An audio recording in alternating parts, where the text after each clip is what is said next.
Hello, my dear herb lovers. Come, sit with me for a moment. Just yesterday, my neighbor Maria knocked on my door, tears in her eyes, holding a wilted snake herb plant. She'd been using it for weeks, thinking more was always better, and, well, let's just say her body was telling a different story. This is exactly why I had to make this video today. You see, snake herb, that beautiful, seemingly innocent plant with its striking patterns, it's been whispered about in healing circles for generations. Your grandmother might have known about it, your great-aunt probably swore by it. But here's what nobody talks about at those garden club meetings or in those pretty Instagram posts: snake herb can be your greatest ally or your most dangerous enemy, and the difference lies in just a few crucial details that I'm about to share with you. If you've ever wondered whether that snake herb sitting on your windowsill could actually harm you, or if you're thinking about adding it to your healing garden, then you absolutely cannot afford to miss the next minutes. Because what I'm about to tell you could literally be the difference between healing and harming yourself or someone you love. The importance of snake herb. Now, before we dive into those critical warnings, and yes, we're going there, let me tell you why snake herb has captured the hearts of plant lovers like us for centuries. First, this remarkable plant is like nature's own inflammation fighter. I've seen it work wonders for joint pain, especially in folks our age who wake up feeling like their bones have been replaced with rusty hinges overnight. The compounds in snake herb can genuinely help soothe the deep, aching inflammation that conventional medicine sometimes struggles with. Second, and this one's close to my heart, snake herb has this beautiful way of supporting our digestive systems. You know that uncomfortable bloating after meals? That sluggish feeling? Snake herb, when used correctly, can be like a gentle reset button for your gut. It's helped so many people in our community find their digestive rhythm again. And here's something fascinating: preliminary research suggests snake herb might support our body's natural detoxification processes. Think of it as a gentle housekeeping service for your liver and kidneys, not harsh, not aggressive, just a supportive friend helping your body do what it already knows how to do. But here's where things get serious, my friends. The 3 critical disadvantages. Disadvantage number 1, the liver overload trap.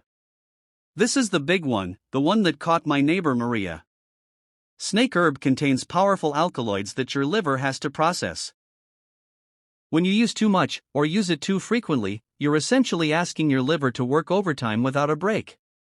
I've seen people, good, well-intentioned people, who thought natural means harmless and ended up with elevated liver enzymes, fatigue, and even mild jaundice. Your liver is like that friend who never says no to helping, even when they're exhausted. Snake herb can push it past its limits before you even realize what's happening. The scary part? Liver damage often happens silently. You might feel fine for weeks while your liver is struggling, and by the time symptoms appear, you've already crossed a line that's hard to uncross. Disadvantage number 2, the medication interference mystery. Here's what your doctor might not know to ask about, and what many herbalists don't fully understand: snake herb can dramatically alter how your body processes medications. It affects something called cytochrome P450 enzymes. Think of them as the traffic controllers in your liver that direct how medications move through your system. If you're taking blood thinners, heart medications, diabetes drugs, or even something as common as acid reflux medication, snake herb can either make them dangerously strong or frustratingly weak. I know someone who ended up in the ER because her blood became too thin when snake herb amplified her warfarin. Another friend found his diabetes medication stopped working effectively. The heartbreaking part is that these interactions can happen even with small amounts of snake herb, and they can persist for days or even weeks after you stop using it. Disadvantage number 3, the pregnancy and fertility shadow.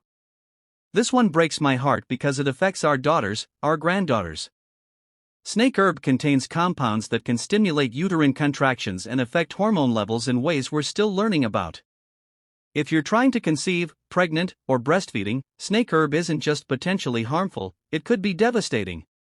It can interfere with implantation, trigger early contractions, or pass through breast milk in concentrations that could affect a developing baby's liver. Even if pregnancy isn't a current concern, snake herb can affect menstrual cycles and hormone balance in ways that might not show up for months.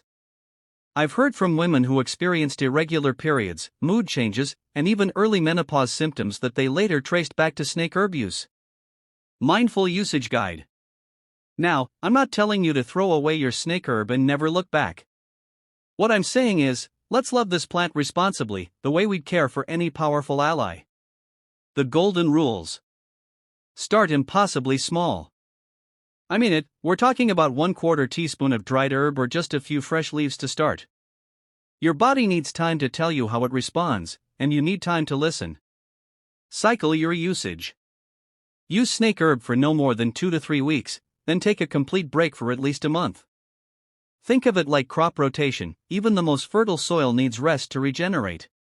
Get baseline blood work. Before you start using snake herb regularly, ask your doctor for basic liver function tests. Create a medication map. List every single thing you take: prescriptions, over-the-counter medications, other herbs, even vitamins. Share this with both your doctor and a qualified herbalist. Never assume they automatically know about interactions.